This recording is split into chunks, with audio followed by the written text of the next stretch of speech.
Muy buenas tardes, compañeros de Enfoque 360. Nos encontramos un fin de semana más acá junto con mi compañero. Esta oportunidad estamos con mi compañero Andrés. ¿Qué tal, Andrés? ¿Cómo estás? ¿Cómo estás, Giovanni? Aquí, preparados para entrevistar A nuestro gran al invitado. invitado Y de honor. para esta ocasión tenemos la presencia y el honor, el agrado de tener en este momento al doctor Luis Alberto Pacheco Mandujano. Gracias por estar acá. Giovanni, Andrés, ¿cómo están? Qué gusto, el honor es todo mío. Aquí encantado de poder conversar con ustedes. Usted es abogado penalista, tiene gran trayectoria acá en Lima, lleva varios casos. Justo ahora último está sonando un caso relacionado con el fiscal José Domingo Pérez. Vamos a hablar más adelante sobre el tema. Y bueno, para empezar y dar contexto a toda esta conversación, quería primero empezar preguntándole sobre Salas Arenas, que es el actual presidente del Jurado Nacional de Elecciones, ¿correcto? ¿Correcto? Entonces, este señor anteriormente ha defendido terroristas, es lo que se comenta también, ¿no? Ha defendido a Eliseo Guamán Choque, Bonifacio Rojas Paucar, ¿no? A esas dos personas. Eh, entonces, ¿eso es correcto? ¿Es información correcta? Hay un reportaje de Claudia Toro en el cual ella destapa precisamente cuál fue el pasado comunista, el pasado y presente comunista de Jorge Luis Salas Arenas, quien antes de desempeñarse en la condición que tiene el día de hoy, juez de la Corte Suprema de Justicia de la República, fue en Arequipa, su tierra de origen, juez superior, ¿no? Llegó a ocupar cargos importantes dentro de la Corte Superior de Justicia de ese distrito judicial en Arequipa, pero mucho antes, en la década de los años 80, cuando él ejercía de manera libre la profesión de abogado, él fue defensor de personajes acusados por el delito de terrorismo. Ahora, algunos, no todos, él ha querido tratar de maquillar la información, solo algunos de esos defendidos por terrorismo fueron el resultado del encargo que le hizo el CEAS, del cual él formaba parte. ¿Qué cosa era el CEAS? Era la Comisión Episcopal de Acción Social, una suerte de ONG eclesial que fue formada precisamente en la década de los 80, con una mirada cristiano-católica, pero de orientación ciertamente progresista, ¿no? Básicamente impulsada por la congregación jesuita, y donde se dedicaban a la defensa de los derechos humanos. Lo cual en la década de los 80 estaba muy bien, porque fue una década pues bastante, sí, muy convulsionada, y donde las violaciones de derechos humanos se daban cotidianamente, eran pan nuestro de cada día. Sin embargo, lo que sí llamaba la atención y ya nos preocupaba a quienes vivimos esa época de terror, era el hecho de que las ONGs, tanto las eclesiales como CEAS, Fedepaz, entre otras, habían 3, 4, y las otras de carácter civil que ya se habían formado, como por ejemplo APRODE, la Asociación Pro Derechos Humanos, estaba presente la Comisión Andina de Juristas, y todas ellas se arremolinan en torno a la Coordinadora Nacional de Derechos Humanos. Siempre defendían solo los derechos humanos de perseguidos por delito de terrorismo, pero nunca defendieron a personas de este otro lado que eran víctimas del terrorismo, no solamente civiles, sino también personal policial y militar, que eran los más golpeados. Yo soy aprista de toda mi vida, y yo no tengo conocimiento, y mi conocimiento es bastante amplio en esta materia, que alguna vez alguna ONG haya defendido a un aprista o militante aprista por persecución política de parte del terrorismo. Y el aprismo tiene muchísimos mártires que han otorgado su vida para el país, asesinados por Sendero Luminoso. Entonces, ciertamente no se equivoca Jorge Luis Salas Arenas cuando dice que él defendió estos casos de terrorismo porque el CEA se lo había encargado. Sí, pero lo que no cuenta Jorge Luis Salas Arenas es que habían otros casos que él, a título personal, como abogado en ejercicio y, y también en el ámbito de su jurisdicción personal, tomó la decisión libre y soberana de defender a personas que estaban perseguidas judicialmente por el delito de terrorismo y donde los casos fueron totalmente probados. Entonces, cuando uno defiende como abogado casos de terrorismo, generalmente los abogados tenemos cierta reticencia. Yo, por ejemplo, nunca, jamás en mi vida defendería a violadores ni de menores de edad ni de mayores. Esa es una decisión mía, libre y absoluta. No puedo defender a narcotraficantes y no voy a defender a terroristas. ¿Tienen derecho a la defensa todas estas personas? Por supuesto que sí, yo no se las niego, pero que la defiendan otras personas. Ahora, de lo que se sabe por máximas de la experiencia es que quienes defienden a militantes de Sendero Luminoso del MRTA eran los propios abogados que por conciencia política e ideológica defendían a estos personajes. Y generalmente todos ellos vinculados al grupo de Marta Guatay, que era la líder del destacamento jurídico de defensa de camaradas caídos, ¿no?, que se llamaban los abogados democráticos. Claro, de Socorro Popular, justo Benedicto Jiménez hablaba sobre el tema, de que ellos encontraron información en una casa que incautaron, donde estaban los nombres de Salas Arenas también, entonces, que era parte de la Asociación de Abogados Democráticos. ¿Qué impresión le deja esto? Ver que una persona que está implicada en actos de defender terroristas hoy lidera el Jurado Nacional de Elecciones, un día tan importante. Bueno, yo no puedo ser pues, fundamentalista ni extremista de decir, así como fuiste antes, sigue siendo el día de hoy. Todos tenemos derecho a cambiar, por supuesto que sí. ¿Quiere cambiar? Sí, ciertamente. Por ejemplo, tú tienes el caso de Víctor Andrés Ponce, un periodista, ¿no?, que militó en las líneas de la izquierda más recalcitrante. Hoy día está al otro lado. Abimael Guzmán era un católico formado, monaguillo de la iglesia, y mira dónde termina. Las ideologías pueden cambiar ciertamente, porque la vida cambia y uno se transforma. La pregunta es si ese es el caso de Salas Arenas y de otros más. Entonces, yo lo que encuentro es que en el caso de Salas Arenas no ha habido ningún cambio en el paso de los años, sino que más bien lo que ha habido ha sido una continuidad en la cual se ha desarrollado un afianzamiento de la doctrina y de la ideología filosenderista, que es de naturaleza marxista, leninista, maoísta. ¿Y en qué me sustento yo para poder hacer esta argumentación? Bueno, en una sencilla razón.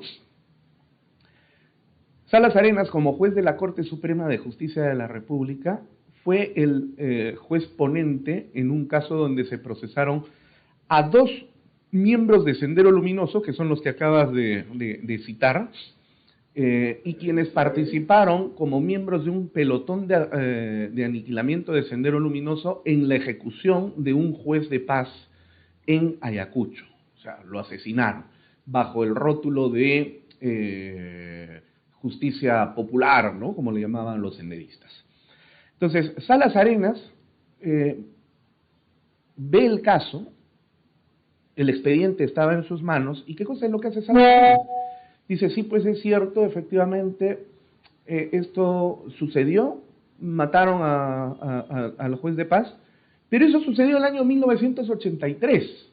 A la fecha ya el delito ha prescrito. En consecuencia, tenemos que prescribir la acción penal.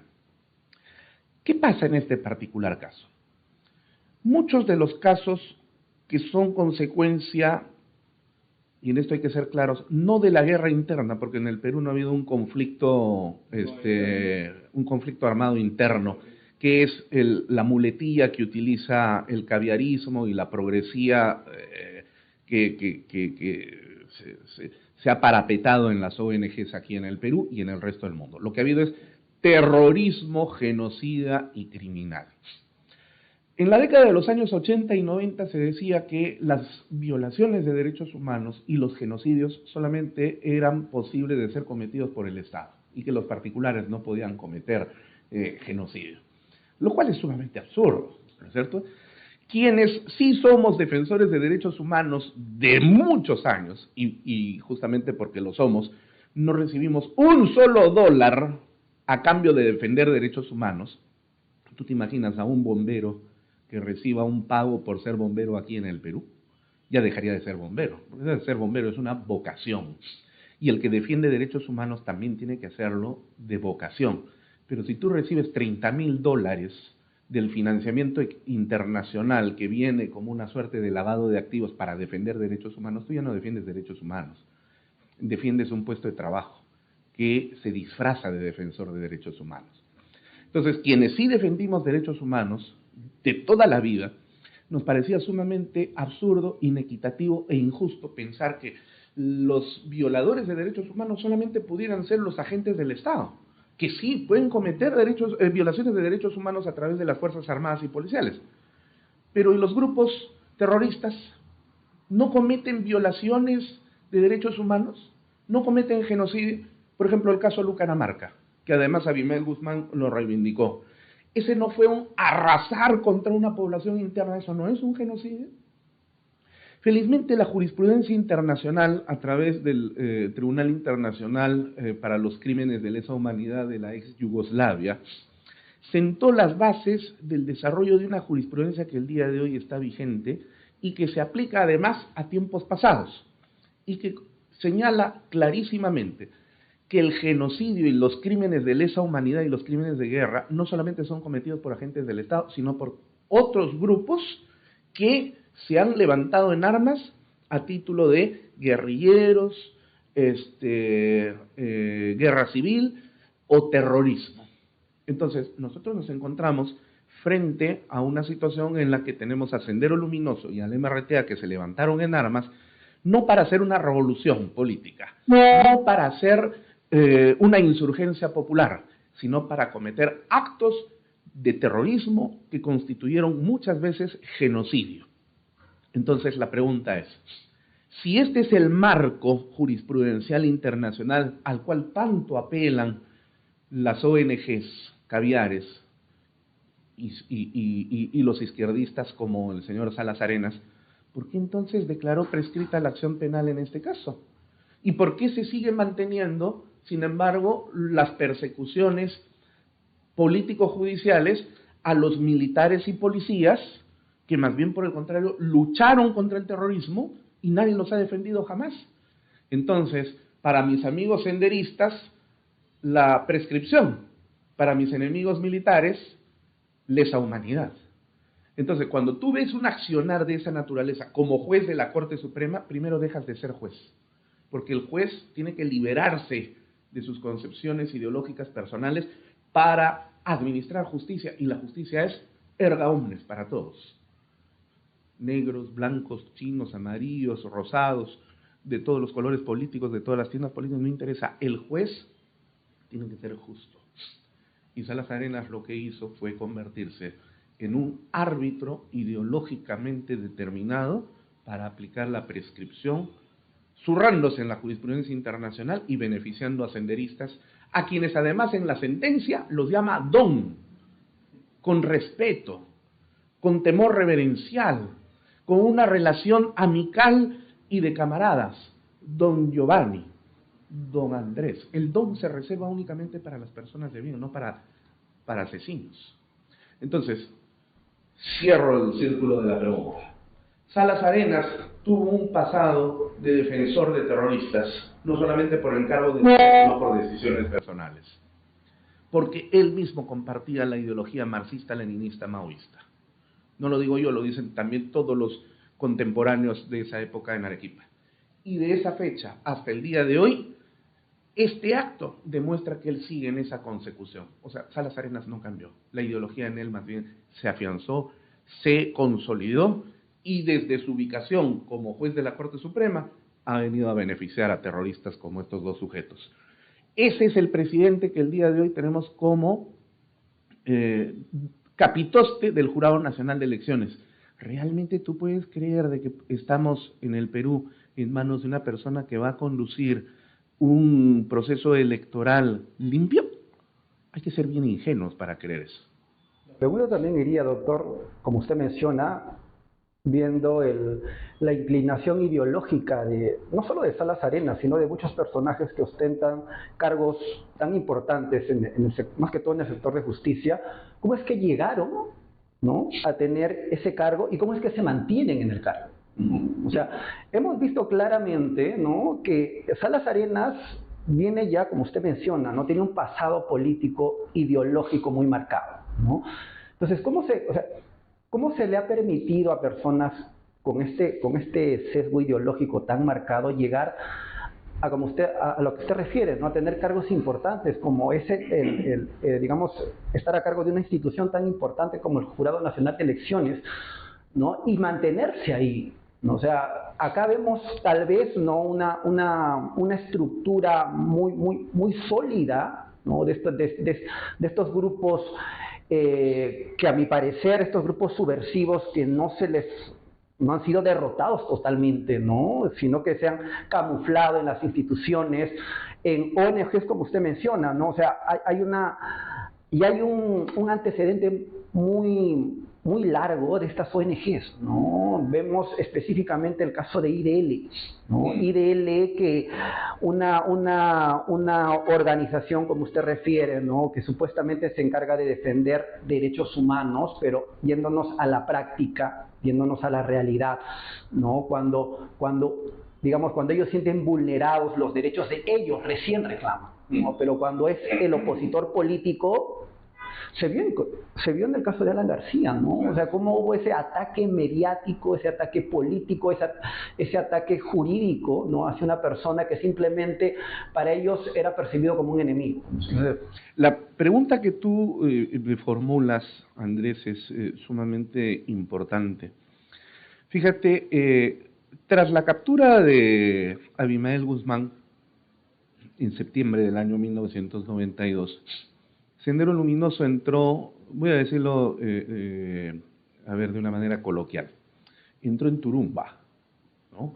O sea, eran como cuyes en tómbola, lo cual revelaba lo que habíamos considerado respecto de Sendero Luminoso, que se trataba de una organización mesiánica, donde Abimael era una suerte de profeta iluminado, casi de carácter divino, y donde todos seguían su palabra como auto de fe, el famoso pensamiento Gonzalo.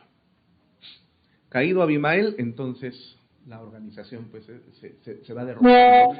Así, no solamente se queda sin líder, sino se queda sin iluminador, sin el profeta, sin el Moisés que está guiando, ¿no?, a través del Mar Rojo.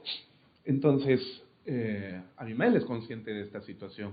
Y luego de, supongo yo, reflexionar muchísimo y con el cálculo frío que lo caracterizaba siempre desde su juventud, de acuerdo a sus biógrafos, en 1994 él inicia un proceso de acuerdo de paz, o una tentativa de acuerdo de paz con Alberto Fujimori. Hay que recordar que le envía unas cartas a Fujimori, ¿no? Y en estas cartas él le propone un cese de armas, ¿no?, un cese del uso de las armas. Y entonces Abimael llama a sus huestes para que momentáneamente, en lo que él consideró un recodo en la historia, se detuvieran las acciones violentistas, ¿no? Nosotros le llamaremos por su nombre, las acciones terroristas, criminales, ¿no? Esto generó entonces una partición de Sendero Luminoso. Aquellos que estuvieron de acuerdo con la propuesta de Abimael Guzmán, quienes se autodenominaron los acuerdistas, y quienes más bien con Feliciano se replegaron hacia la zona de la selva central, hoy el BRAE, que decidieron continuar la línea, que catalogaron a Abimael como un traidor al pensamiento Gonzalo, pero que siguieron utilizando el pensamiento Gonzalo, y esos fueron llamados peyorativamente la línea liquidacionista de izquierda. Entonces fueron los que continuaron esa línea. Y estos, en reacción contra los acuerdistas, le llamaron la línea oportunista de derecha. ¿Okay? Entonces se generaron esas dos líneas. Estas tuvieron su evolución diferenciada a lo largo del tiempo desde 1995 para adelante. Mientras los que siguieron tomando las armas y ejecutándolas, y se quedaron en la selva, se mimetizaron y generaron una simbiosis prácticamente ya imposible de separar con el narcotráfico. Ahí surge el narcocomunismo. Entonces, ahí tenemos pues a la camarada Vilma, tenemos a la camarada José y a otros tantos que ya han caído, ¿no? Los Quispe Palomino, ¿no? Etcétera.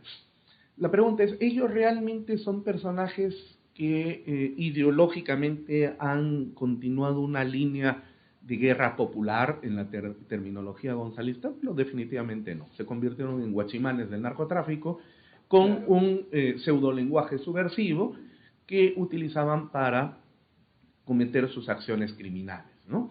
Asesinatos selectivos, matanzas y protección del narcotráfico, a cambio de que el narcotráfico los mantuviera económicamente.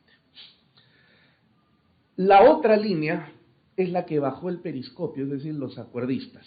Fueron, digamos, en este sentido, más inteligentes. Ellos dijeron, es el momento de, dentro del lenguaje maoísta simbólico, vamos a dar un paso atrás para dar luego, más tarde, dos adelante. O sea, la táctica del salto del tigre se le llama en el lenguaje maoísta, ¿no?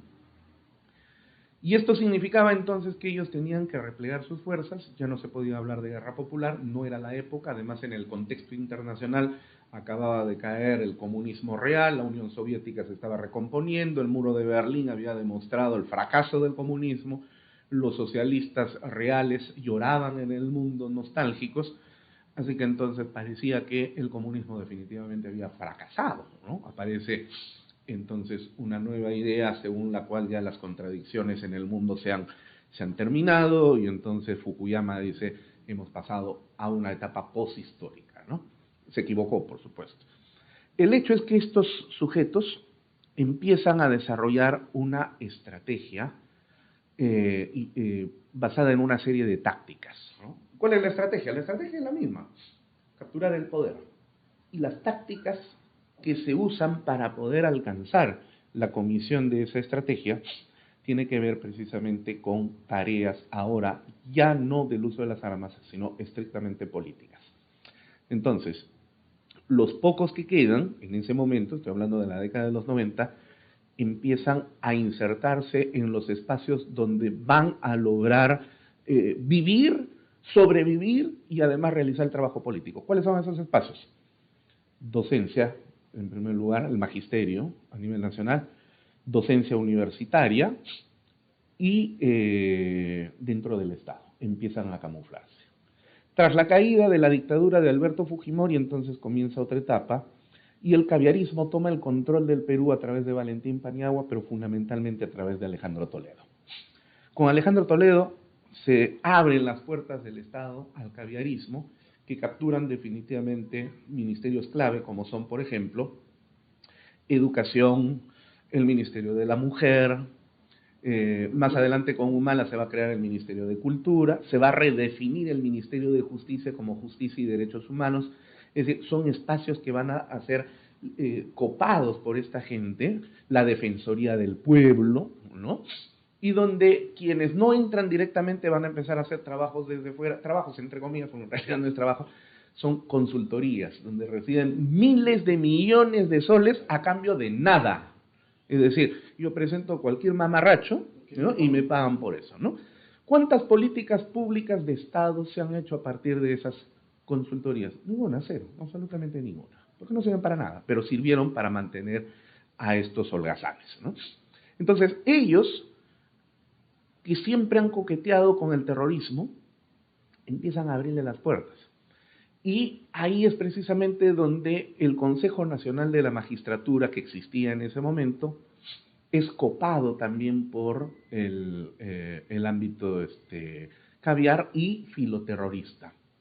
Porque se dan cuenta que es necesario colocar a gente que esté en la Fiscalía, en el Poder Judicial y en el Tribunal Constitucional para poder mantener el aparato judicial que está integrado por personas que no son elegidas democráticamente como el presidente de la República, como los congresistas, los alcaldes, pero que sin embargo son legitimados por el procedimiento constitucional de la selección y tienen poder.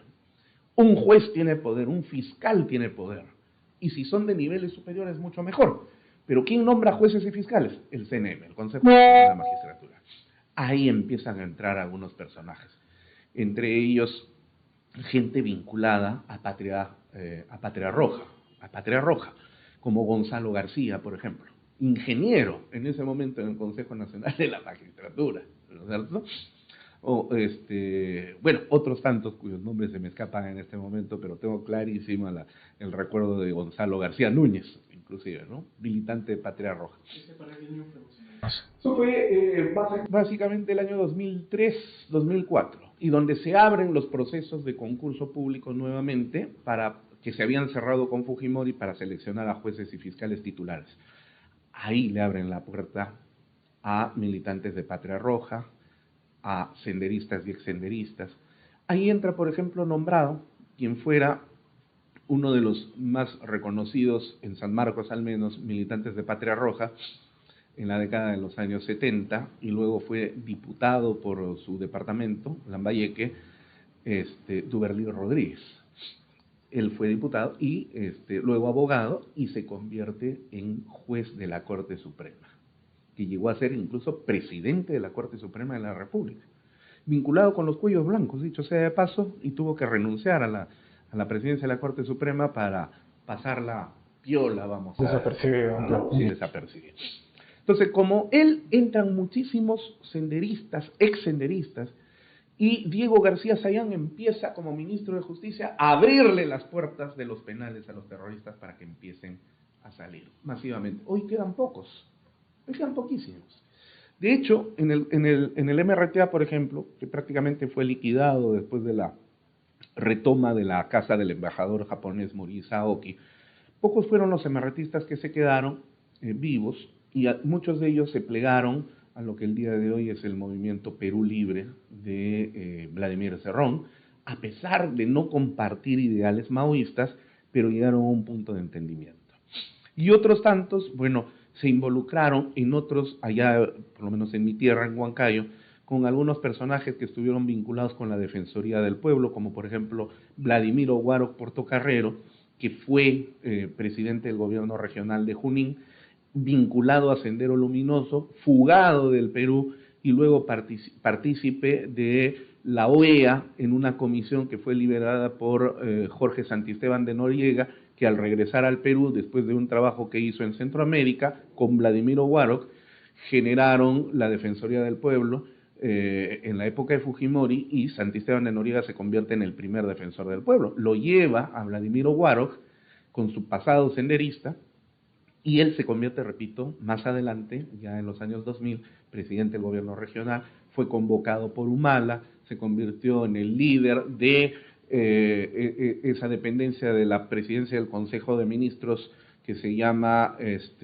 la Oficina de Prevención de Conflictos Sociales, ¿no? A la que le cambió de nombre por Diálogo y Sostenibilidad. O sea, la oficina que debe resolver los conflictos sociales en el Perú, en manos de una persona que estaba vinculada a Sendero Luminoso en la década de los años 80. Y esta penetración, que fue reconocida en el Poder Judicial por Duberly Rodríguez, hay una declaración de él, hay varias declaraciones donde dice, sí, efectivamente, hay varios ex-senderistas que se han convertido en jueces.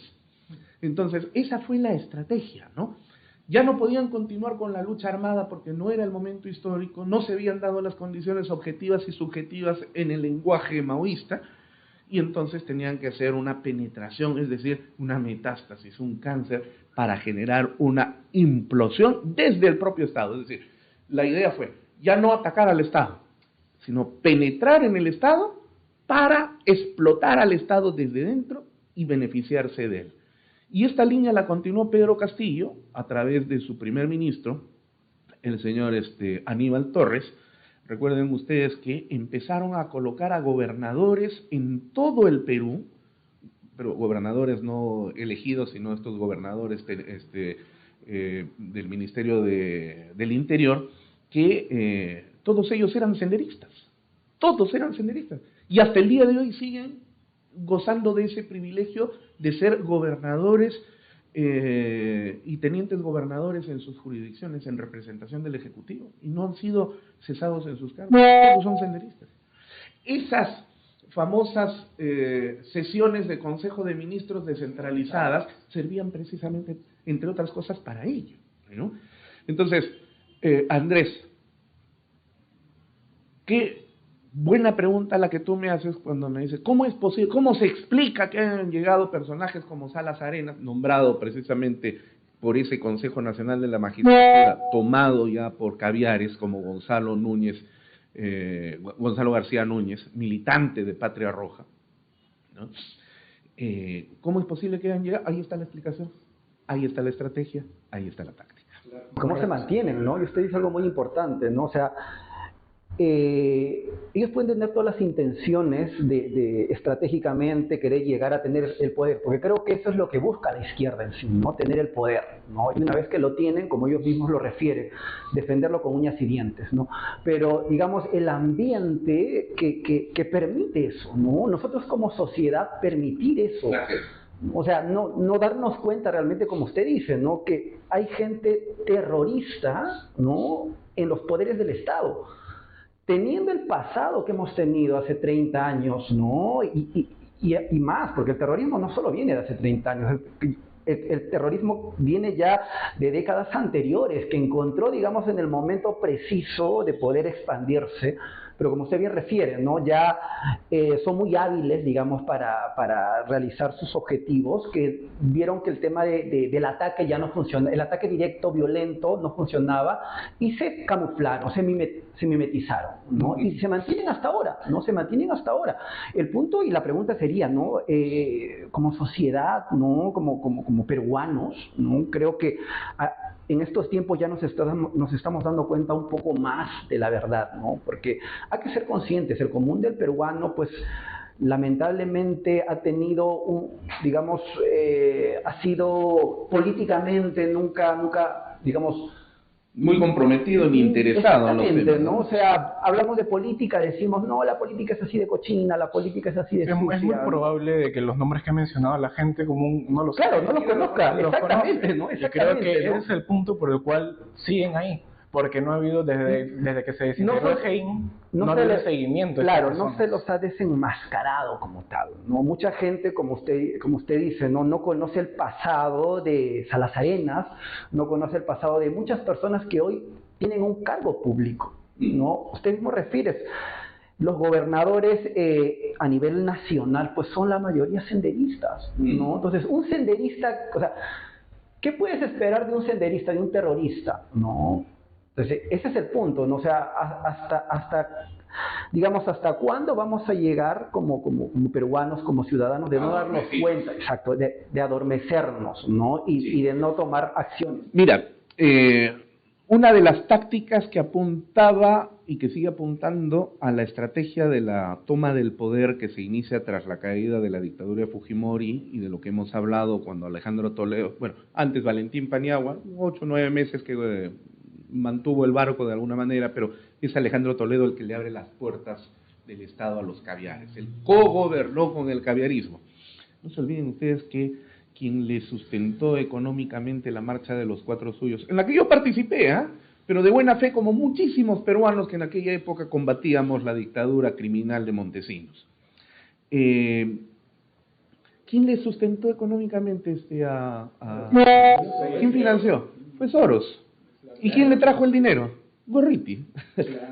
¿Y ustedes creen que eso era gratis? Obviamente que no. Ahí había si tú ganas las elecciones, entonces aquí tenemos que entrar nosotros a gobernar. Y lógicamente eso sucedió.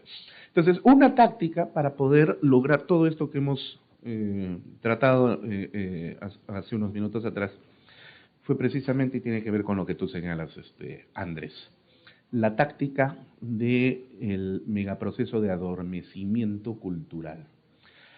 Mira, en la doctrina filosófica marxista hay una máxima que es entendida como ley social, con la cual además yo comparto plenamente porque es verdadera.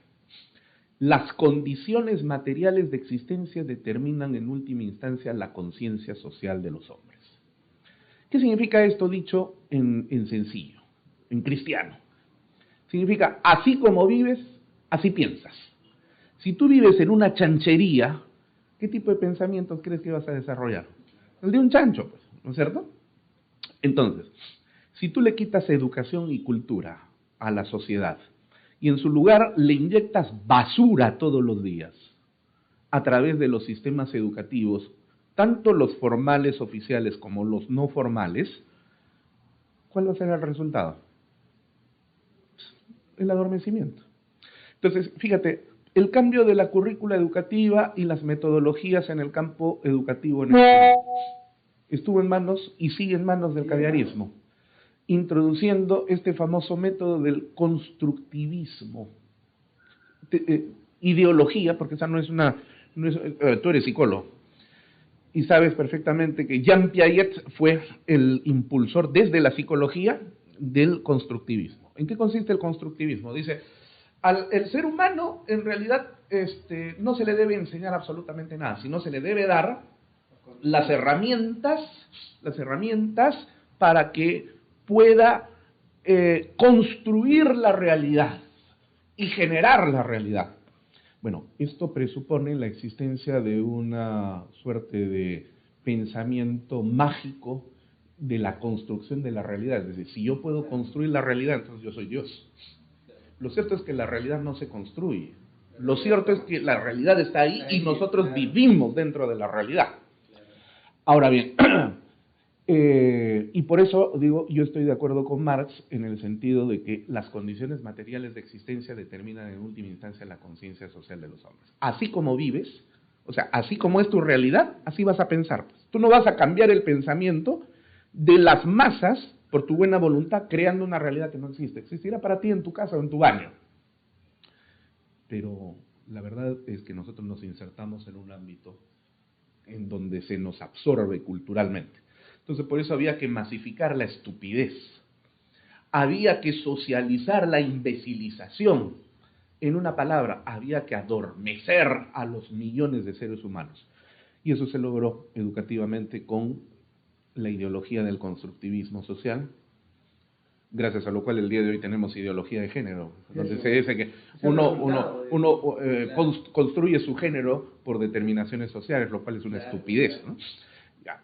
El sistema educativo quita el estudio de la filosofía, el estudio de la lógica, el estudio de la historia. Pregúntale tú a algún chico de quinto de secundaria si conoce la historia del Perú. Ya no te voy a decir del siglo XIX o XVIII, de ahorita. Por ejemplo, ¿quién fue Abimael Guzmán? ¿O quién fue Víctor Polay Campos? ¿Quién es? Porque está vivo. Claro. No te van a decir. Menos te van a decir, pues, quién compró el Huáscar, por ejemplo. ¿Y por qué? ¿Y en qué circunstancias? ¿O cuál fue el papel de Inglaterra en la Guerra del Pacífico y cómo armó a Chile? No van a saber. Pregúntale por Genghis Khan. ¿Para qué? ¿Qué me importa? Total, a ver, como esa reina de belleza, que decía que Confucio era el inventor de la confusión, ¿no? Entonces, el chino japonés. Fue un chino japonés, ¿no? Entonces, fíjate, ese nivel de estupidez, mi risa es una risa de nervios, por si acaso es una risa de nervios. Claro, o sea, está en juego el futuro de un país en esas cosas. Y a eso agrégale el sistema de educación informal que se da a través de los medios de comunicación de la prensa masiva, básicamente televisión. Que de alguna forma es lo que más influye, ¿no? Por supuesto, esto es mucho más potente y a esto tienes que agregarle las redes sociales, ¿no? Entonces, si tú prendes la televisión a esta hora del día, dime, ¿qué canal de televisión de señal abierta te está mostrando un programa que sea socialmente educativo, que sirva para los seres humanos? Ya no digo el Perú, sino para los seres humanos que viven en este territorio llamado Perú. No hay ninguno. Todo es morbo, todo es chicos reality, donde el modelo de varón, el modelo de mujer son calabazas. Pero eso sí, bien cuerpones, bien musculosos, ¿no? Y las mujeres protuberantes, de senos prominentes, ¿no? Pero de neuronas cero. Un mundo plástico.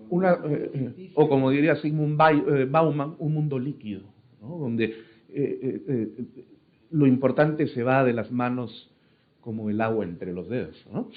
Entonces, la potencia que tiene la televisión al ingresar directamente como un balazo dentro del cerebro, te cambia una perspectiva enorme. Alguna vez yo le escuché a un periodista muy famoso decir, pero los medios de comunicación no tenemos el deber pues de educar, para eso está el Ministerio de Educación. Oiga, ¿ha leído usted la Constitución? El artículo 14 en el párrafo final del artículo 14 de la Constitución dice claramente lo siguiente: los medios de comunicación tienen el deber, no dice tienen el derecho, tienen el deber de contribuir en la formación educativa, moral e histórica del Perú. ¿Quién cumple ese artículo 14? Ay, absolutamente nada. Más bien por el contrario, idiotizan, invisibilizan, adormecen, y no solamente eso, tergiversan y manipulan la información y te presentan cosas falsas como si fueran verdaderas. Donde, por ejemplo, Alan García termina siendo el capitoste de una organización criminal, según el señor Gorriti, que le mandó a Rosa María Palacios a que saque un tuit, ¿no? Feliz de la vida, solo quiero ver cómo se ve escrito Alan García detenido. ¿Y ella cómo sabía? ¿Cómo sabía ella eso? ¿No? ¿Cómo sabía el Canal 4 que la policía estaba yendo a las 6 de la mañana a detener a Alan García? Y ahí estaba la cámara que se metió y lo ve a Alan cuando está subiendo las escaleras. Y le dice un momentito y ya está con el arma en la mano. ¿Cómo sabían ellos? Obviamente porque los fiscales héroes, como han sido llamados por estos sátrapas de las ONGs, les filtraban la información. Que no nos vengan a hacer el papel de tontos, por favor. Entonces, esos medios de comunicación que le sacaron más de 2.000 portadas a Gonzalo Chávarri, fiscal de la Nación, para convertirlo en un delincuente que no es. Oigan, le destruyeron la vida a Chávarri. El cobrador de combi ni siquiera ni sabía quién era Chávarri, pero tanto lo habían repetido todos los días, ¿no? Como Sonsonete, que se aprendieron el nombre, Chávarri, ¿no? ¿Quién es Chávarri? Un delincuente. Chávarri, un delincuente. Le destruyeron la vida. ¿Tú crees que el señor Gonzalo Chávarri puede salir a comprar pan siquiera a la tienda de la esquina sin que lo insulten? Y entonces, claro, cuando se presenta todo este enmierdamiento de la sociedad y aparece un supuesto limpiador, ¿no? Gorriti es el limpiador de la mierda, entonces él es el héroe. Y cuando presenta a unos fiscales que están combatiendo la corrupción, lógicamente fiscales héroes, ¿no? Cuando los esparcidores de la mierda han sido ellos. Y ahora se está revelando. Y justo hablando de Gorriti, este es un personaje de que anteriormente también ha defendido terroristas con IDL, ¿no? O sea, a ver, está el Ronald Gamarra, que trabajaba para IDL, defendió a Juan Manuel Ferreira, que fue uno de los que estuvo en el atentado de Tarata. Entonces, Gorriti se rasga la vestidura diciendo que es la moral, de que es un gran periodista, pero su pasado viene de defender terroristas. Perdón, te voy a tener que hacer una corrección, Giovanni. Gorriti no es periodista. Él nunca fue a la universidad a ser periodista. ¿Ah? Entonces, hay que decir las cosas con su nombre. Él se autoproclama periodista. En realidad es un operador político filoterrorista que se disfraza de periodista. Entra tú a la SUNEDU y coloca su nombre completo para que te arroje el resultado. No lo vas a encontrar. Como no vas a encontrar como periodista el nombre de la señorita Romina Mela, por ejemplo, tampoco lo vas a encontrar, porque no son periodistas. Son operadores políticos que son financiados por un capitalismo oclócrata como el de Soros, a través de Open Society, para desestabilizar los países en el mundo, especular en la bolsa, y de eso gana este delincuente internacional Soros. Ese es su negocio, lo ha dicho el propio Soros. Eso está publicado en entrevistas, y él lo ha reconocido así. Usted mencionó de que IDL es parte de un lavado de activos por parte de Open Society. Bueno, esta es mi opinión, que viene como consecuencia de simplemente un conjunto de inferencias lógicas.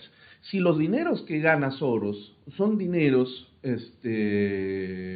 obtenidos de manera maculada a través de las desestabilizaciones internacionales, y ese dinero que no es controlado internacionalmente se canaliza a través de fondos de apoyo de cooperación internacional que tampoco los fiscaliza absolutamente nadie en el mundo, y donde tranquilamente están ingresando dineros del narcotráfico, del crimen organizado, de la trata de personas.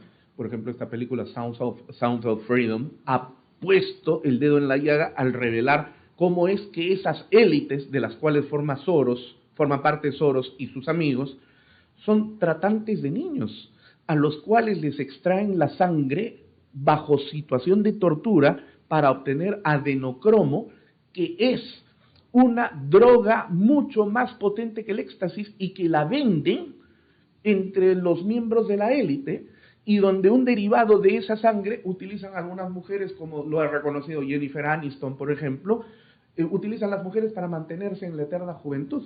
Y luego de que extraen esa sangre a los niños, los van partiendo en pedazos, les sacan sus córneas, sus riñoncitos, sus corazones, y eso lo venden y lo trafican, y luego los matan finalmente, porque esto lo están haciendo vivos, en un ritual satánico inclusive. Y eso se ha puesto de relieve en esta película. Esa es la realidad de la cual forma parte el señor Soros y Open Society, que le financia a muchas ONGs en el mundo, una de las cuales es IDL, y donde los dineros que recibe internacionalmente no están fiscalizados en el Perú. Entonces, y a eso tengo que agregarle algo más. De acuerdo al estatuto de IDL, que yo tengo en mi poder con otros medios probatorios más, los dineros que se reciben internacionalmente, dice en una cláusula extraña que no la vas a encontrar en ninguna otra sociedad anónima, sociedad de responsabilidad limitada, ONG, ningún tipo de organización, ni con fines de lucro ni sin fines de lucro. Dice esta cláusula: el dinero que se reciba será depositado en una cuenta tal que se encuentra en la ciudad de, en este caso, Huancavelica. ¿Por qué Huancavelica? Está acá en Lima. ¿Quién viaja con maletas de dinero hasta Huancavelica o con cheques de gerencia hasta Huancavelica? Además, ¿quién viaja hasta Huancavelica? ¿Quién de ellos viaja hasta Huancavelica para depositar ese dinero? Yo quiero que me lo demuestren. A ver, quiero ver los depósitos hechos en Huancavelica. Y luego ese dinero lo pitufean a nivel nacional, sobre todo en el sur, para financiar pequeñitas ONGs o pseudo-ONGs que van a utilizar para activar contra la minería legal, y van a organizar movimientos de defensa de la naturaleza, que en realidad son movimientos políticos. ¿Sabes? Entonces, la inferencia lógica es, ¿eso no es lavado de activos? Entonces, por eso, yo te digo, esta es mi opinión en función de una serie de inferencias de carácter lógico, ¿no? Y lo paradójico es como refieren, ¿no? O sea, estas ONGs que dicen defender derechos humanos, no les importa recibir financiamiento, ¿no? Como este caso de lo que usted menciona, ¿no? De este delincuente, porque es lo que es Soros, ¿no? Recibe dinero violando derechos humanos. Así es, ¿no? efectivamente. Eso, digamos, es por una parte. Por otra parte, usted menciona... Perdóname, y defender sesgadamente, ¿no? Defiendo los derechos humanos de terroristas en agravio de quienes más bien vinieron a defendernos a nosotros, les violaron sus derechos humanos, pero no se los defendemos, más bien los condenamos y los metemos a la cárcel, y a los terroristas les pagamos indemnizaciones por orden de la Corte Interamericana de Derechos Humanos. Lo que queda claro es que estas ONGs funcionan pues como todo esto es aparte de ser político, pues acá hay un tema económico, ¿no? El tema de denunciar al Estado es más lucrativo, y sacarle plata al Estado es más lucrativo que realmente que hacer otra cosa, ¿no? Porque nosotros como tontos pagamos nuestros impuestos y ahí tienes una caja gigantísima. No, o sea, como usted dice, se han liberado muchos terroristas, se les ha pagado de nuestro dinero a los terroristas, indemnizándolos, pero indemnizándolos a base de qué, ¿no? Gente que ha hecho tanto daño al país, ¿no? Que no ha cumplido una pena que debería haber cumplido y encima se llevan dinero nuestro. Por otra parte, lo que le quería preguntar, usted mencionó una palabra, ¿no? Que ahora está siendo, digamos, cuestionada, ¿no? La palabra filoterrorista, ¿no? ¿Podría definirnos esta palabra, ¿no? Que al parecer para los que son, ¿no? Por eso que quería que usted lo explique, ¿no? Para aquellas personas que defienden terroristas, aquellas personas que no les importa, digamos, poner por encima a un terrorista, ¿no? Y defenderlo que defender digamos, al común de otras personas, ¿no? O sea, ¿Qué se entiende por filoterrorista? Pero, perdón, un ratito, un momento. ¿Quién se molesta cuando llamamos terrorista al que es terrorista?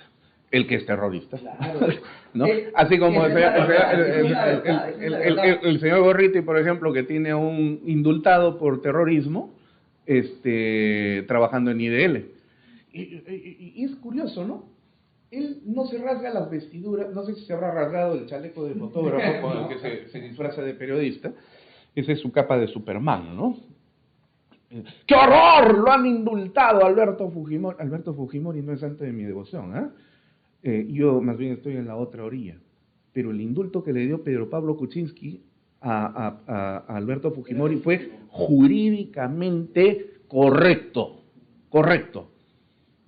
A mí no me gusta Alberto Fujimori, pero yo soy respetuoso de la ley, pues. Yo soy respetuoso de la ley. Si le dieran un indulto a un terrorista, bueno, si legalmente le corresponde, tendré que respetarlo, pues. Pero si no corresponde, voy a criticarlo. Si a Alberto Fujimori le hubieran dado un indulto ilegal, también protestaría. Pero no, en este caso le han dado un indulto legal. ¿Y por qué es legal? Porque Alberto Fujimori no tenía restricción de indulto. La única restricción para el indulto es que la persona haya sido condenada por crímenes de lesa humanidad, y Alberto Fujimori no fue crimen. Y eso el propio Ronald Gamarra lo ha reconocido. Bueno, todos los ONGeros han dicho sí, pues efectivamente.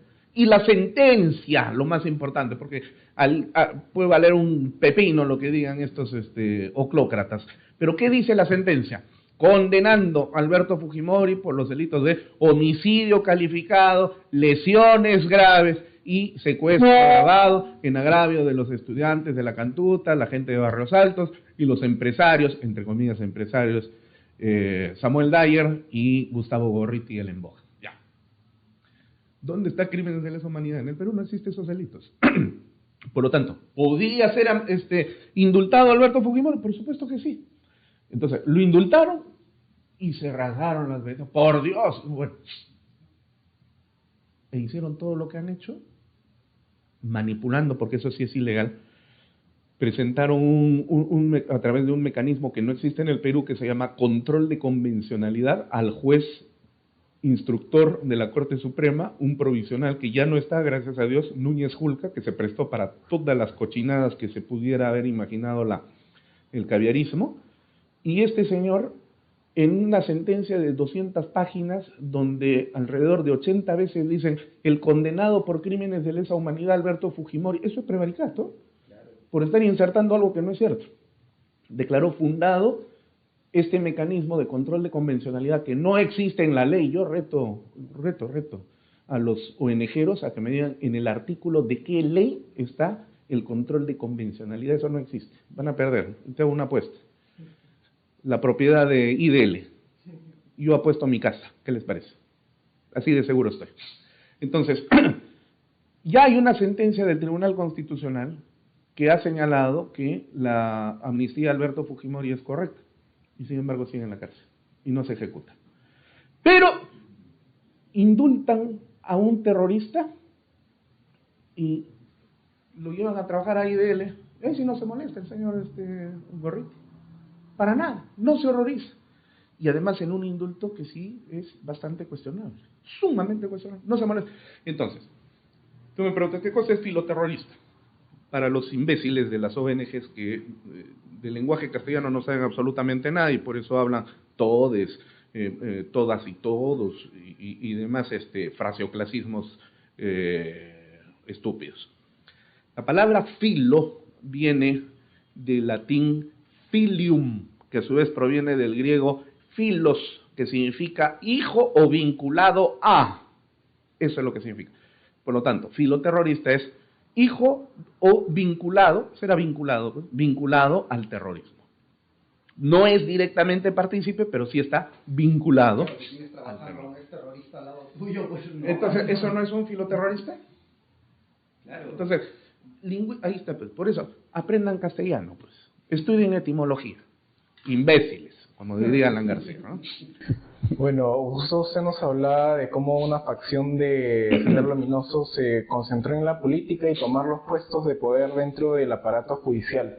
porque eran organismos que no se sujetan a la democracia, no sé, son, se puede decir que son tomados por otras personas, ¿no? O sea, son jueces, la Junta Nacional de la Magistratura en su momento son los que eligen jueces y fiscales, ahorita la Junta Nacional de Justicia, reformada por Vizcarra y muy de la mano de Gorriti. Entonces, acá lo que vemos es, hasta la actualidad, como Gorriti tiene cierto control dentro de la Fiscalía, y puedo inferir de que ha sido a partir de la Junta Nacional de Justicia. Sí, sí, sin duda, sí, efectivamente. A ver, ¿dónde ha estado la corrupción? Ahí estaba Gorriti. Como decía en mis tiempos de niño, a inicios de los 80, un periodista deportivo que ya murió hace muchos años, ¿no? Miki Rospigliosi. Donde está el deporte, ahí está el gordinflón, ¿no? Era Miki Rospigliosi. Aquí parafrasearemos esa expresión. Donde está la corrupción, ahí está el señor Gorriti, ¿no? Entonces, estuvo con Toledo, estuvo con Humala, con todos los corruptos, ¿no? Y él es el único librado hasta el momento. Bueno, entonces, la Junta Nacional de Justicia es obra, es hechura, es criatura del lagarto. Este lagarto se tumbó al Consejo Nacional de la Magistratura aprovechando el cuento de la organización criminal de los cuellos blancos. No existe ninguna organización criminal los cuellos blancos. Claro, yo sé que ahorita van a decir, ¡ay, el Luis Pacheco ha dicho que no existe! ¡Qué horror! Está defendiendo a los corruptos. Es que no existe, así de simple. Una organización criminal es todo un aparato formado donde hay jerarquías, estructura organizacional y que funciona como una empresa en el paso del tiempo de una manera sostenida para poder cometer crímenes. Creo que Gorriti sí entra en este cuadro. Yo creo que sí, casi. Porque, claro, estamos viendo... ¿Qué proyecta lo que es? ¿Desde qué año funciona esa organización? ¿No es cierto? La organización de Soros es una organización criminal. La organización de Montesinos es una organización criminal. O fue, ¿no? Porque ya no existe. Entonces, los cuellos blancos del puerto, nombre que le puso el coronel Harvey Colchado, según tengo entendido, falso héroe también de la Policía Nacional, ¿no? Los cuellos blancos, sonaba bien, o sea, tenía marketing, ¿no? Y entonces se hizo creer a la población de que había esta organización criminal. No existe ninguna organización criminal. Lo que existía era Walter Ríos, presidente de la Corte Superior de Justicia del Callao, César Inostroza, juez de la Corte Suprema, y esta relación donde ellos, como amigos, organizaban sus movidas internas a su conveniencia y donde tenían nexos, donde era un dame que te doy, que se acepta en el sistema de justicia y en el sistema político, que no es delictivo, pero que sí puede ser cuestionado moralmente. Entonces se comunicaban con gente del Consejo Nacional de la Magistratura y las relaciones. Es decir, era una telaraña. Los cuellos blancos en realidad eran una telaraña de mutuas relaciones para poder sacar ventaja y provecho individual, no para la organización, porque no había ninguna organización. Cuando opera una organización criminal, vamos a ver, El Padrino, por ejemplo. ¿Tú crees que alguno de los capitanes o soldados del Padrino robaba para sí? No, era para la organización del Padrino, y ya el Padrino después les pagaba. Esa es una organización criminal. Ahora dime, Walter Ríos se beneficiaba económicamente de sus latrocinios y actos de corrupción para beneficiar a César Inostroza? No. ¿César Inostroza acaso robaba dinero para beneficiar a alguno de los miembros del CNM? No. Cada uno de ellos sacaba sus propias ventajas. Esa no es una organización criminal. Es un grupo de gente que, aprovechando el cargo, cometían actos de corrupción, pero no es una organización criminal. Deben pagar sus delitos, deben ser encarcelados seguramente, por supuesto que sí, pero no nos vengan con el cuento de que es una organización criminal. Ese fue el cuento para ese fue el cuento para decir, tenemos que reformar el Consejo Nacional de la Magistratura y reorganizarlo.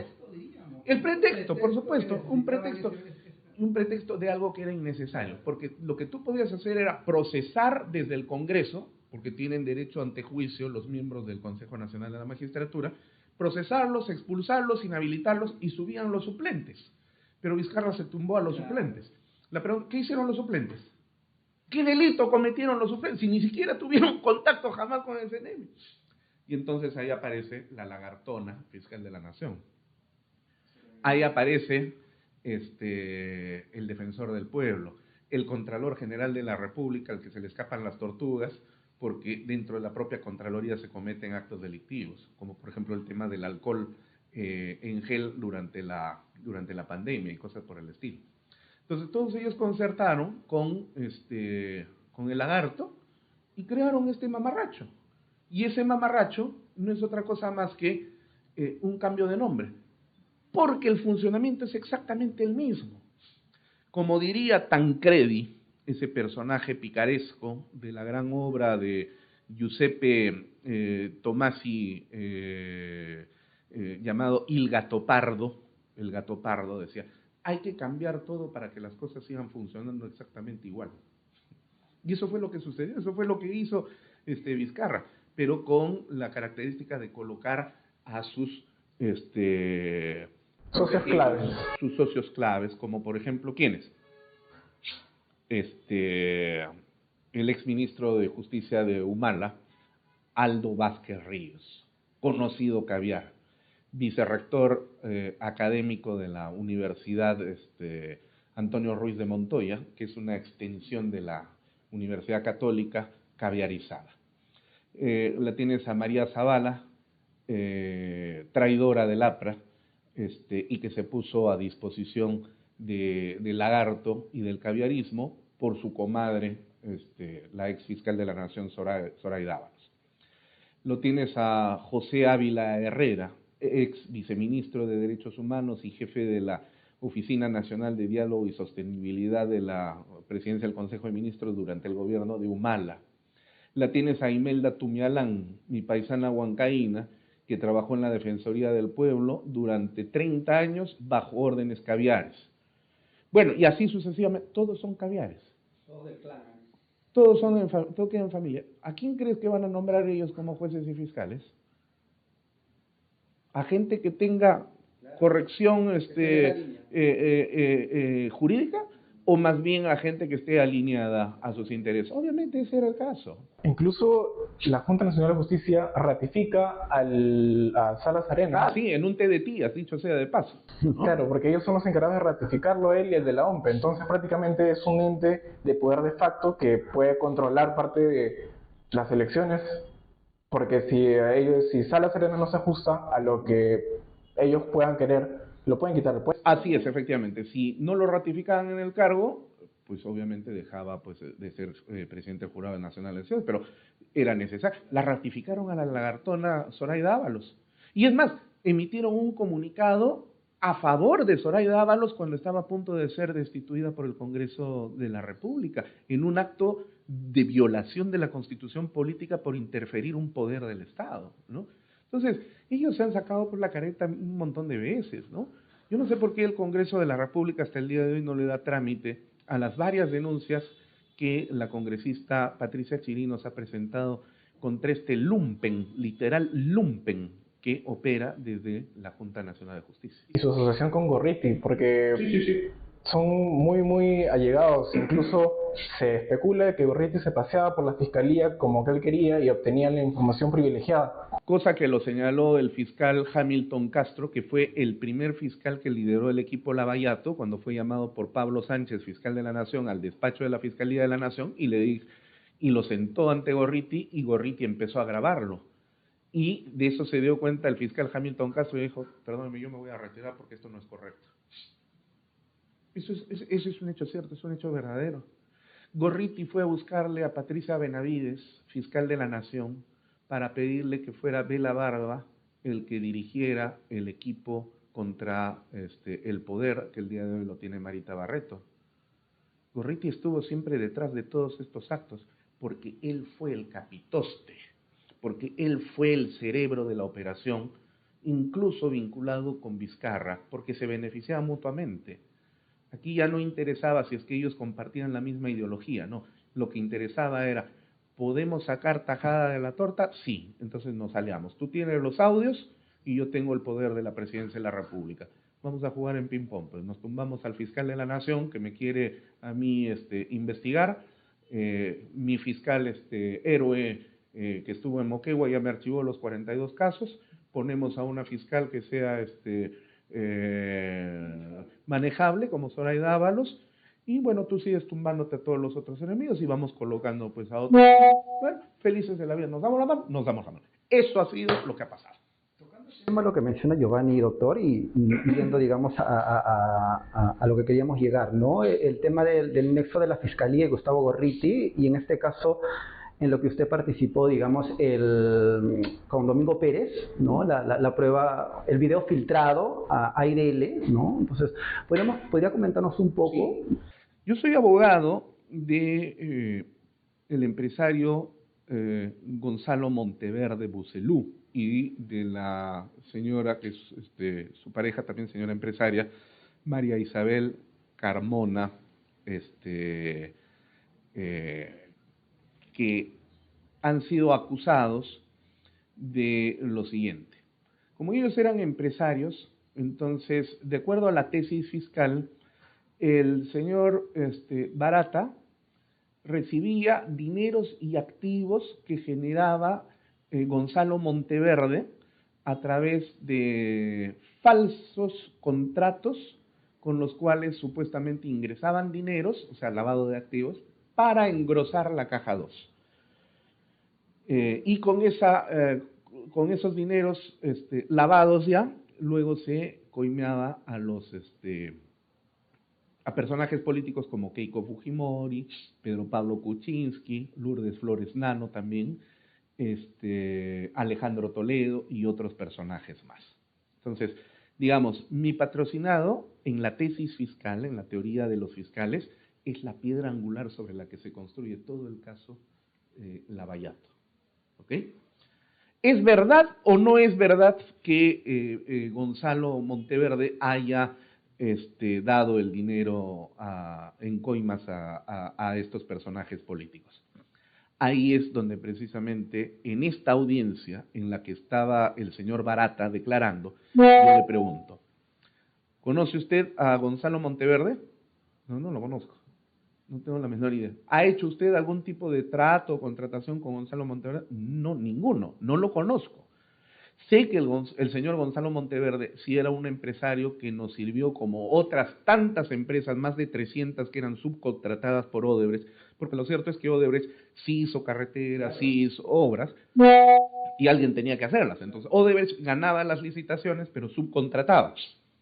Contrataba un montón de empresas. Entonces, una de esas empresas era la de mi patrocinado, Gonzalo Monteverde. ¿Y cuál era el servicio específico? Era la asfaltadora. Es una máquina que tiene 30 metros de longitud, es un monstruo, y es la única que existía en el Perú.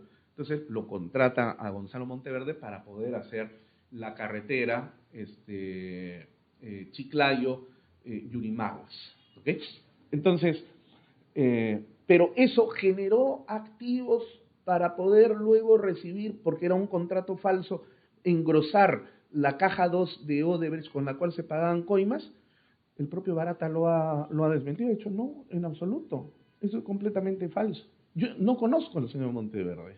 No conozco al señor Monteverde. No la conozco a la señora María Isabel Carmona, en absoluto.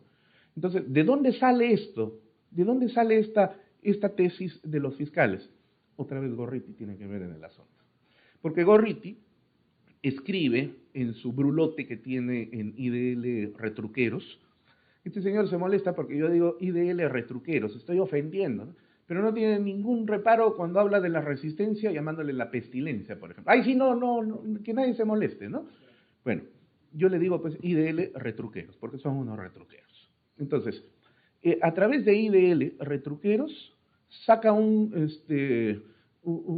bulo donde dice que ya descubrí cómo es que Odebrecht le daba el dinero a Gonzalo Monteverde a través de una empresa offshore de Panamá que Odebrecht creó para que Monteverde luego reciba ese dinero desde Panamá y vaya corriendo con las sumas de dinero y se lo entregue a Keiko Fujimori, se lo entregue a Alejandro Toledo y a otros más. Esa empresa se llama Holding Panamá Sociedad Anónima y está vinculada a los Panama Papers. Con ese bulo que publica este señor en IDL Retruqueros en su página web, la Fiscalía de oficio inicia una investigación y ordena la detención de Gonzalo Monteverde y de María Isabel Carmona. Solamente por eso, nada más. Entonces, eso se inicia el año 2016 y fíjense, hasta el día de hoy siguen ellos con esta orden de detención. Obviamente, ellos tenían dos caminos. O aceptamos irnos a la cárcel en una justicia manipulada, totalmente manipulada, o la otra, pues, tomamos nuestras propias medidas y pasamos a la clandestinidad. Ellos eligieron pasar a la clandestinidad, que es otra forma de estar detenidos, ¿no? Entonces, llega el momento de esta audiencia este año, en el mes de mayo, y le pregunto yo al señor Barata, ¿conoce usted a Gonzalo Monteverde? No, no lo conozco. Sé que hizo contrataciones, pero aquí no hubo ninguna operación. Ahora, en la Comisión Pari en el Congreso de la República el año 2016, que se generó justamente gracias a Gorriti por este bulo, mientras la Fiscalía iniciaba de oficio la investigación, el Congreso de la República empezaba la investigación al caso Odebrecht. La comisión del señor Pari dice que se llega a descubrir que hay varios periodistas que trabajaron para Odebrecht, y periodistas muy conocidos, ¿ah? No puedo yo en este momento comentar sus nombres porque se encuentra en reserva, pero trabajaron en Canal 4, en Canal 5, en radioprogramas del Perú, en importantes medios de comunicación. ¿Sí?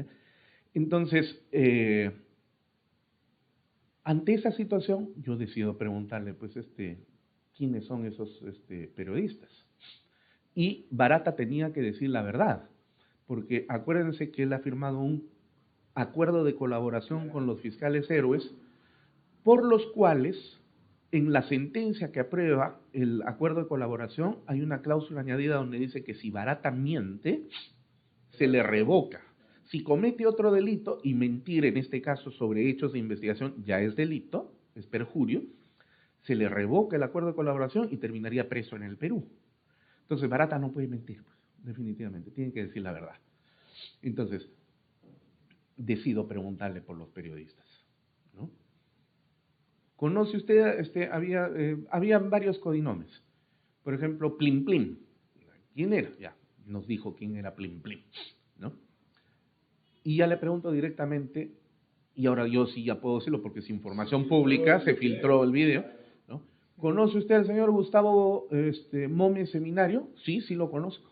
Y seguimos hablando sobre el particular. Es el de la República, ¿no? Claro, sí le digo, efectivamente el de la República. Sí, sí lo conozco, he estado reunido con él 2, 3 veces. ¿Conoce al señor Gustavo Gorriti Lembogen? Sí, sí lo conozco. Claro, luego él dice, casi un poco tratando, se da cuenta, me parece, que, bueno, por decir la verdad, se estaba metiendo en problemas, entonces, pero la verdad es que con ellos no trabajamos mucho porque siempre eran contrarios a nosotros y nos sacaban publicaciones en contra. Mentira, porque ahí está una entrevista de Gorriti en Canal N, donde él dice que hay que defender el acuerdo de colaboración porque ese acuerdo de colaboración es correcto y ahora ya tenemos a una empresa rehabilitada y honesta con la que puede seguir contratando el Estado. Entonces, ¿dónde está que atacaba a Odebrecht? ¿No? Y justamente en ese momento, cuando estoy empezando a preguntarle ya por un tercer periodista, me interrumpe la abogada de la Procuraduría y me dice, y le dice al fiscal, objeción, ¿cuál es no entiendo por qué se están haciendo estas preguntas si los investigados son Gonzalo Monteverde y otras personas. ¿Qué tienen que ver estos periodistas? Bueno, yo voy a sustentar. Cuando uno formula una pregunta o presenta en el ámbito judicial un medio probatorio, tiene que demostrar tres cosas: la pertinencia, la conducencia y la utilidad del medio probatorio o de la pregunta que se está formulando. Entonces, yo sostuve las tres, ¿no? Dije, ¿por qué razón? Porque en la Comisión París se habló de periodistas. Porque, exacto, en la anterior diligencia, con otro de los investigados, exfuncionarios de Odebrecht, también se habló de periodistas e incluso dijo, Barata es el que sabe los nombres, yo no. Entonces, por eso es que estoy preguntando por estos periodistas, para poder saber quiénes eran esos periodistas, cómo trabajaron y cómo es que en realidad ellos fueron los que armaron todo este asunto y no mis patrocinados. Y entonces el fiscal, que trabaja, que es el adjunto de José Domingo Pérez, dijo, bueno, en adelante vamos a poner la restricción de que toda pregunta previamente yo la voy a probar. No había sucedido en los anteriores casos, pero ahora pregunta que se formulaba pasaba por el filtro del fiscal, lo cual es ilegal. Y ya no pude preguntar por otros periodistas más. Es decir, Barata tuvo por buen abogado ahí a la abogada de la Procuraduría.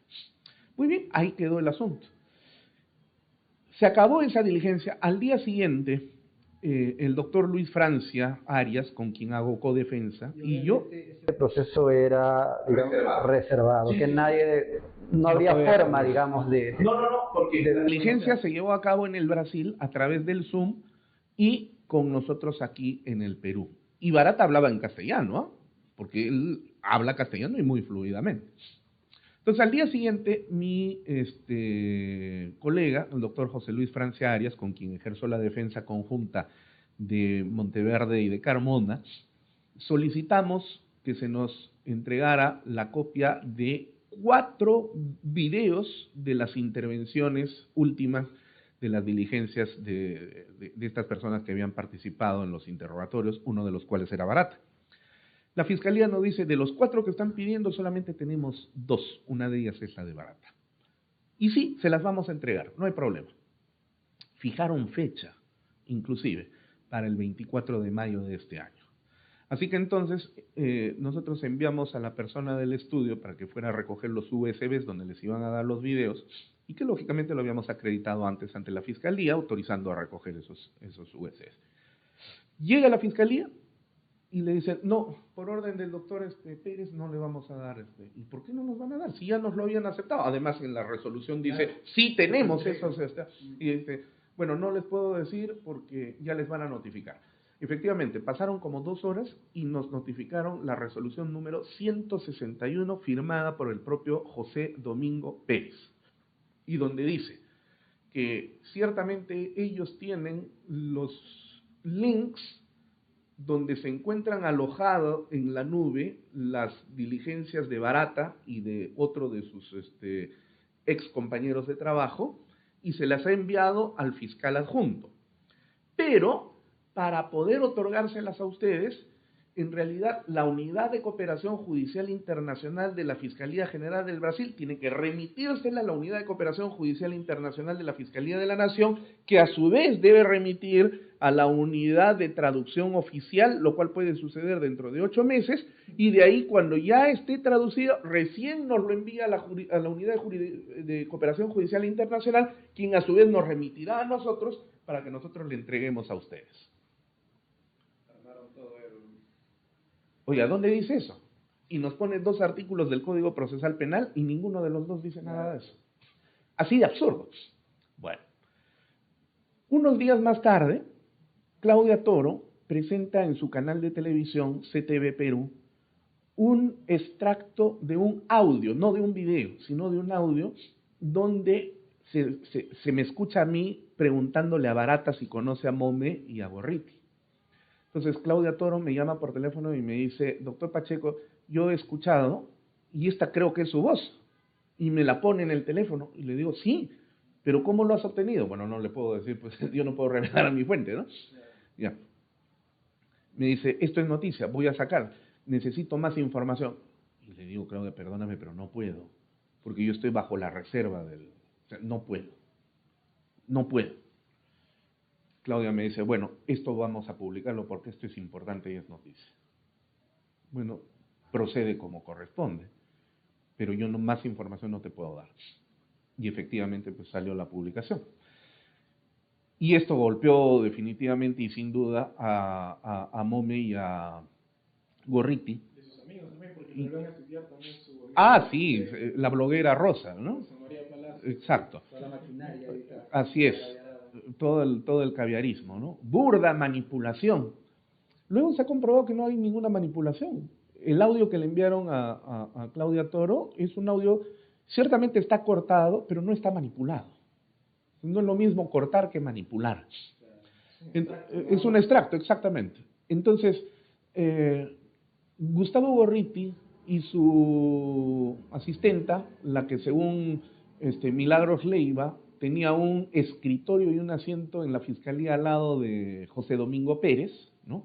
Quien, Romina Mela, escribieron un brulote titulado Anatomía de una difamación.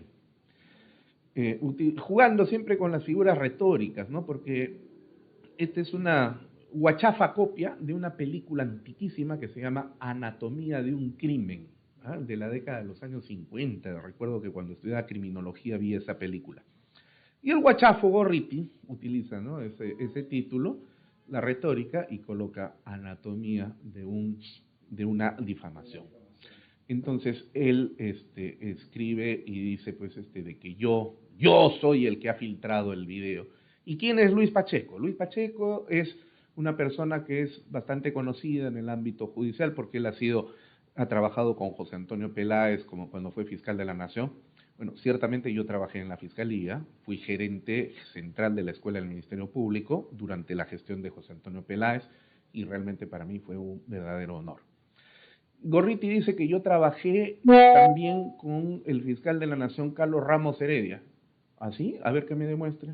Yo renuncié. Cuando José Antonio Peláez dejó de ser fiscal de la Nación, yo renuncié, porque yo no iba a trabajar con Carlos Ramos, porque yo ya tenía mis sospechas de que ese señor no andaba con pie derecho.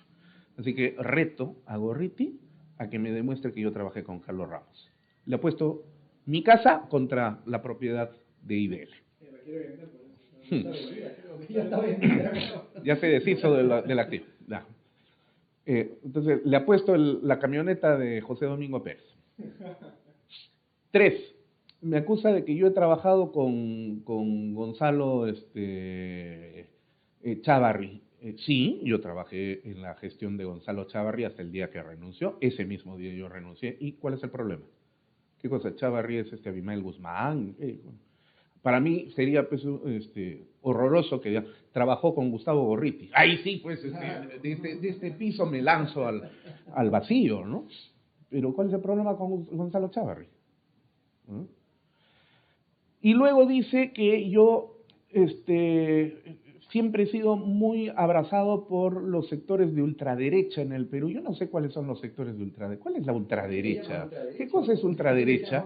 Si acá en el Perú no hay ni derecha, ¿no? O está en formación en todo caso, pero bueno, en fin. Uno de los cuales es Renovación Popular, donde yo soy militante. Otra vez vuelvo a decir, fui de nacimiento aprista, nací en cuna aprista. Mi niñez estuvo trazada totalmente, atravesada por el aprismo. He sido secretario general de la JAP en Huancayo, he sido secretario regional de Ideología y Doctrina entre los años 1999 y 2002, he sido subsecretario de la UPGP dentro del Partido Aprista, renuncié a mi militancia el 2003, pero no puedo renunciar a mi corazón aprista y yo voy a morir aprista. Mi familia sabe que el día que yo muera me tienen que enterrar con la bandera indoamericana. Así que yo no sé de dónde saca este señor que yo pertenezco a Renovación Popular. Yo no soy Hino Costa, señor Gorriti. Yo no soy ni tengo la costumbre de Verónica Mendoza, ¿no? Que son saltan de cama en cama, ¿no? Yo soy Mimi y salto de cama en cama, ¿no? Me pongo la camiseta que me quepa en este momento porque me siento cómodo, me siento cómoda. No, la moralidad no me hace sentir cómodo. Soy aprista y reconozco ello con sus activos y con sus pasivos. Así de simple y sencillo. Entonces, en ese brulote, donde en lugar de tratar el tema de lo que se está hablando de que Barata lo conoció a él y a Gustavo Mome, se dedica a hablar de mí. Eso en lógica se llama falacia de la ignoratio elenchi, es decir, cuando desvías el tema central de atención y lo metes a otro lugar y generas ahí una polémica. Claro, qué habilidad de es que no es periodista, pues, es un operador político, ¿no? Se pone a hablar de mí en lugar de responder por qué Barata y en qué circunstancias es que lo conoció, ¿no? ¿Cuándo se reunieron o de qué forma? Lo cual que debería responder él, ¿no? Así es, efectivamente. Barata dice que lo conoce. Pero se dedicó a hablar de mí. Y al final del brulote, y esto todavía está en la página web, les invito a que entren a la página web, con la nariz tapada, por supuesto, por lo pestilente que realmente es la página web de IDL y de la República. Al final de ese brulote, ahí está el extracto del, ya no audio, sino del video de la diligencia donde yo interrogo a Barata. Video que a usted no se lo querían dar y en 8 meses dijeron que se lo podían dar. Con buena suerte en 8 meses, ¿no? O sea, esos 8 meses se cumplen en noviembre. Claro. Y ¿cómo llegó al día siguiente? Pero Gorriti lo tenía. Ahora, ¿quién tiene ese video? Así es. Así es. El único que tenía ese video, porque el mismo Domingo Pérez lo dice en su resolución número 161, hemos recibido el link de la Procuraduría del Brasil donde se encuentra alojado el video. No lo tiene nadie más. ¿Quién le entregó a Gorriti? Salvo que Gorriti tenga un gran hackeador y sepa de cómo entrar ahí a ese sistema, lo cual sería peligrosísimo porque además de que sería un delito, ¿no? Sería peligrosísimo que la fiscalía pues tenga un sistema tan frágil, ¿no? Así es, efectivamente. Entonces, por eso es que denuncié al órgano de control interno de la Fiscalía, José Domingo Pérez, por haber violado el principio de reserva del proceso. Este es un principio que está protegido legalmente. No solamente es un principio, sino normativamente está establecido. Todos los intervinientes en un proceso penal tienen el deber de guardar la reserva del proceso, lo cual significa que no se pueden entregar documentos, ni escritos, ni audiovisuales, ni de ninguna naturaleza, no se pueden hablar de los temas que son únicamente de competencia. Puedo decir yo generalidades, puedo dar opiniones, pero no puedo revelar lo que se está investigando porque se pone en riesgo la investigación. ¿Quién violó ese principio? José Domingo Pérez y sus fiscales. ¿Con el apoyo de quién? De Gorriti.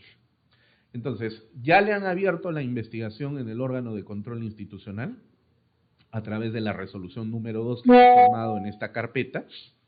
Y yo espero que cuando llegue a manos de la Autoridad Nacional de Control, la máxima, que es el señor Antonio Gerín, que es el jefe nacional, proponga la destitución ante la Junta Nacional de Justicia, porque esto es gravísimo, gravísimo, en un caso de tanto impacto y tanta magnitud donde se está investigando a Odebrecht, ¿no es cierto? Y ciertamente también a mis patrocinados, pero por las mentiras de Gorriti. ¿Y él cómo queda en esta situación? Porque debería tener una connotación legal por haber filtrado información clasificada. Bueno, ahora que se ha aprobado, ¿no? Yo voy a utilizar, por supuesto, la ley para pedir algunas medidas cautelares de apartamiento del proceso y lo voy a formalizar en la siguiente semana.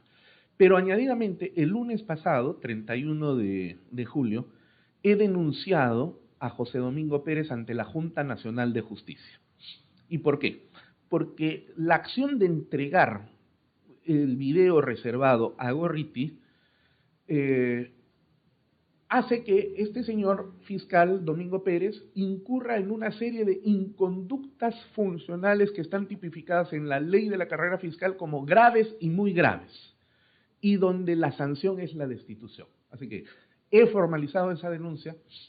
Ahora, si ustedes me preguntan a mí, ¿y usted realmente cree que la Junta Nacional de Justicia va a hacer algo contra su mimado José Domingo Pérez? Bueno, vamos a ver si esta vez la Junta Nacional de Justicia hace lo que tiene que hacer o sigue comportándose como lo que ha demostrado que es una organización sirviente a los intereses del lagarto y del caviarismo. Aquí está probado el hecho de la filtración. Esto no está sometido ya ni sujeto a ningún tipo de prueba en contra. Aun cuando Domingo Pérez diga, no, no fui yo, fue un asistente que me lo robó y se lo llevó, tendría que utilizar a un asistente que se inmole por Domingo Pérez. Y un día ese asistente, al que tendrían que sobornar y coimear ricamente para que no abra la boca, un día abrirá la boca. Así que, como no hay crimen perfecto, aquí definitivamente lo único que le espera a Domingo Pérez es la destitución. Y esto ya por el bien del Ministerio Público. Él destruyó la institucionalidad del Ministerio Público juntamente con Rafael Vela, que era mi amigo, y que justamente por comportarse de la manera como se comportó, aliándose con la verdadera corrupción del Perú para perseguir a otros ciertamente también corruptos, pero disfrazándose de luchadores anticorrupción cuando en realidad no lo han sido, entonces destruyeron la institucionalidad y ahora tienen que responder por esas acciones, tienen que pagar por esas acciones. Y pensaron que quería ser juez. Y ni siquiera tuvo la capacidad académica como para poder obtener 66 puntos de 100 en ese examen. Pero viendo todo y analizando todo, pues vemos cómo ha llegado, ¿no? Así es. ¿Quién lo colocó ahí? Bueno, creo que el doctor Pacheco nos informó bien, nos aclaró muchas cosas que desconocíamos, ¿no? Agradecemos su visita, doctor, agradecemos tenerlo acá en Enfoque 360, más adelante esperamos tenerlo para hablar de otros temas, ¿no? Políticos importantes. Correcto. Antes de terminar, usted mencionó de que Gorriti habló con la fiscal, el fiscal de la Nación. Eso lo comentó en uno de sus programas Milagros Leiva, ¿no? Donde le dice públicamente a Gorriti, dinos, Gustavo, ¿tú fuiste a hablar con Patricia Benavides para pedirle que colocara como jefes del equipo de lucha contra el poder a Vela y a José Domingo Pérez? Contéstanos el teléfono, porque no nos contestan. Llámenle ustedes a Gorriti como periodistas a ver si les va a otorgar alguna entrevista. No lo va a hacer. Y yo quisiera, en una reflexión final, hacer un llamado a todos los peruanos. Levantémonos del ostracismo y el adormecimiento en el que mayoritariamente nos encontramos. Tergiversando la doctrina de Marx, y en este caso yo sí voy a protestar en favor de Marx, han utilizado la tergiversación pseudomarxista de Gramsci de invertir la ley social de que las condiciones materiales de existencia determinan en última instancia la conciencia social de los seres humanos. Es decir, las condiciones económicas determinan la superestructura ideológica y cultural de un país. Gramsci, que era un marxista renegado, invirtió la figura y dijo, a través del sistema ideológico y cultural podemos embrutecer a la sociedad para adormecerla y hacer la transformación que esperamos. Y eso es lo que han venido a hacer precisamente en estos últimos años, a través de la escuela, a través de la universidad. Vean a la católica nada más. Yo como católico protesto ante mi iglesia, mi iglesia de millones de seres humanos que creen en Cristo y creen en la iglesia verdadera, cómo es que una pontificia universidad ha caído en manos de una organización criminal internacional como es la Progresía. Acotando un poco lo que usted decía, se me viene a la mente, ¿no? Dicen que Marx antes de morir decía, ¿no? Dígame de todo, podría ser de todo, menos marxista. Eso lo dice en una carta en la que él protesta justamente por la tergiversación de su pensamiento. Y dice, si ustedes le llaman o quieren decir que marxismo es invertir la figura de que la ideología es la que va a cambiar la superestructura económica, a mí llámenme cualquier cosa menos marxista. Je ne sais marxiste, decía, y lo dice en francés cachosamente, ¿no? Y efectivamente yo en ese sentido tengo, y nunca lo he negado, como aprista que soy doctrinaria y filosóficamente hegeliano marxista. Pero lo que no podría ser yo jamás es maoísta, gramsciano, ni althuseriano, ni ninguna de esas sectas tergiversadoras del marxismo. Jamás. Porque la nocividad que ellas han generado a lo largo de estos 150 años en el mundo y particularmente en estos últimos 25 años es notoria. Embrutecer, adormecer, estupidizar, imbecilizar y generar una suerte de vocación cacósmica, ¿no? ¿Qué cosa es la cacosmia? Es el hambre por la porquería, es la necesidad de alimentarse del excremento. Y esa es, lamentablemente, pues, la realidad en la que nos encontramos. Los chicos buscan la televisión para ver la basura que se esparce a través de los chicos reality. Esto es guerra, combate y demás estupideces. No tienen ni idea de lo importante que es estar al tanto de la actuación política, porque de los efectos de la política en la sociedad luego tenemos los resultados que tenemos el día de hoy. Hambre, miseria, falta de educación.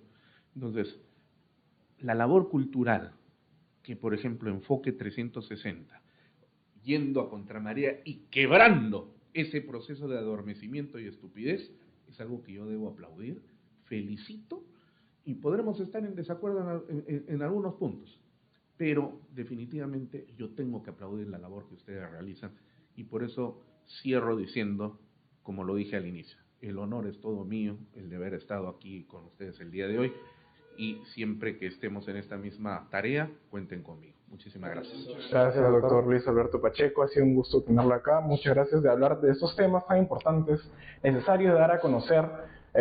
Mucha gente no conoce a veces de repente algunos nombres. Gorriti, antes, ¿quién lo conocía? O sea, jóvenes no saben quiénes son y es necesario evidenciar todo lo que pasa, cómo funciona este sistema, a veces putrefacto. Muchas gracias y muchas gracias a todos nuestros seguidores de Enfoque 360.